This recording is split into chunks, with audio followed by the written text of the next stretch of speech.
Support for Radio Friends comes from La Brunerie Financial, where they work to ensure a lifetime of financial security for people from all walks of life, from investment services to retirement plans. If you're looking for a trustworthy company that has the experience and knowledge to put your interests first, contact La Brunerie Financial, a community-based investment counseling firm since 1966.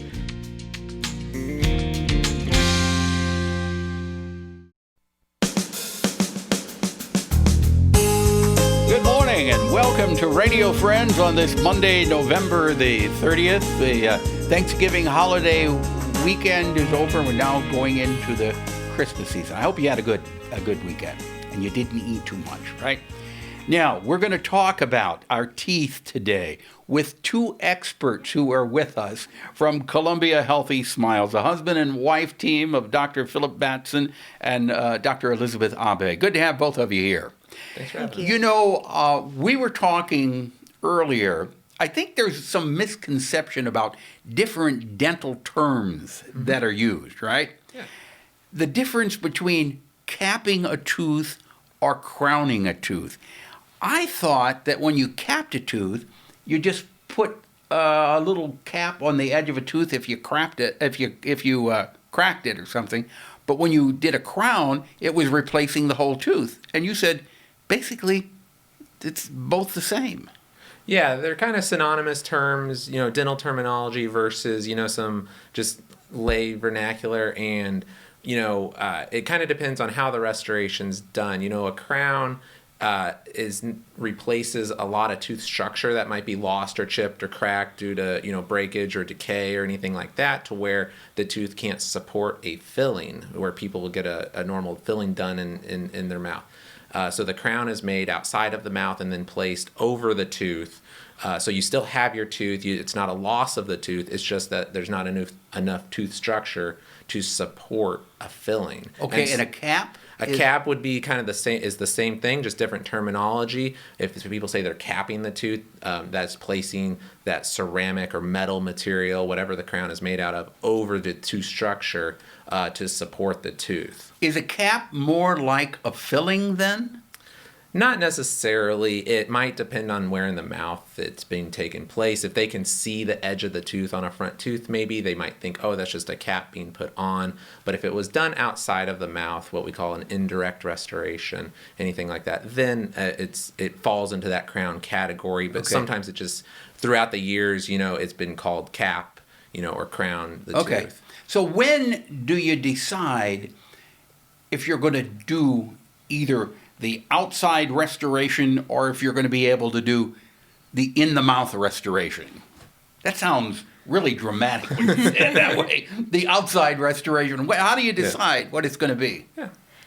It comes down to if the tooth is able to be restored or be able to support a filling. Oftentimes, if a filling is too large, then we recommend a crown. Or if the tooth has cracks in it, or if it's been previously treated with a root canal, then we would often recommend a crown. Okay, so when you're doing the crown, the root of the tooth still remains intact. Yes. Is that right? Uh-huh. Mm-hmm. And you go in and I've had several crowns that your father did on me.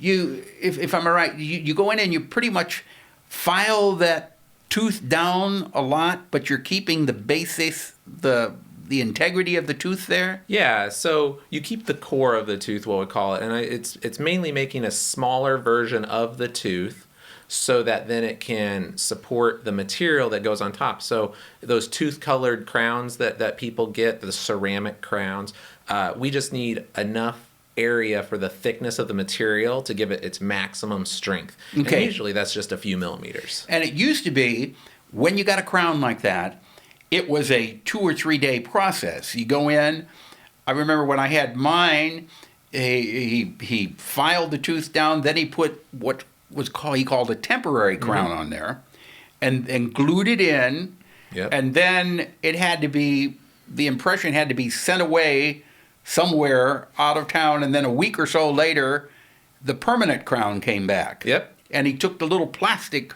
crown off. One time it fell out, and you just glued it back in again. But now you're doing this, it's all in one day.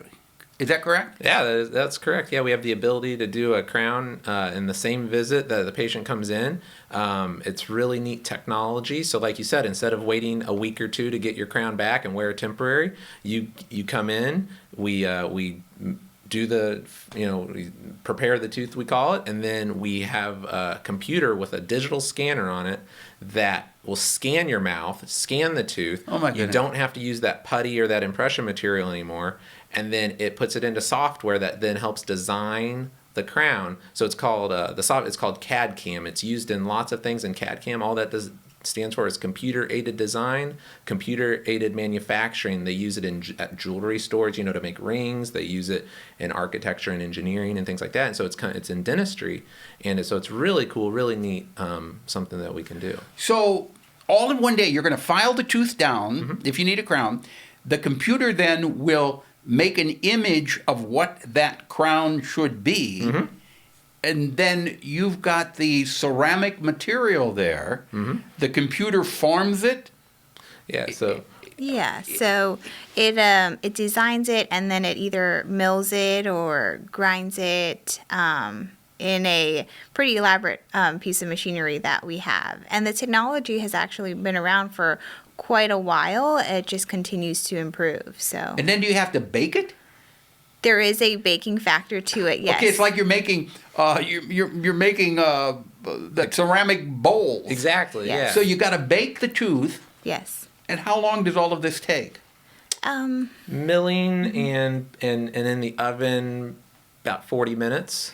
And then combined. you take it out and you plop it in the mouth. Yeah. Yep. Cement it in, and yeah. That's amazing. That's amazing. And it's going to be the same quality or higher quality than what you used to have to send out for. Absolutely, it's the same type of materials we were getting from the lab that we would have used from the lab. And how do you then adhere that crown to the tooth? It's glued in? We have dental specific cements and different materials. We have different cements for. And it bonds it to the tooth. So there's chemical interactions that bond to the material and bond to the tooth. That's amazing. That's absolutely fascinating. All the advances that have been made in modern dentistry. A long way from the first time I went to the dentist when I was 7 or 8 years old, and I had a filling. They didn't even deaden it at that time. And I always had an aversion after that. I want to thank you so much, Philip and Elizabeth, for coming by today. Husband and wife dentistry at Columbia Healthy Smiles. What's your telephone number? People want more information. Thanks. It's 573-875-7071 and ColumbiaHealthySmiles.com. Okay, thank you so much. Aloha to both of you. All right. Aloha. It's a pleasure having you here. We're out of time for today. If there's something you would like to hear or see, I would love to hear from you. Simply drop me an email, pepperp@missouri.edu. And when you go out and about, make sure you wear that mask. Put it on after you brush your teeth, though. Bye-bye.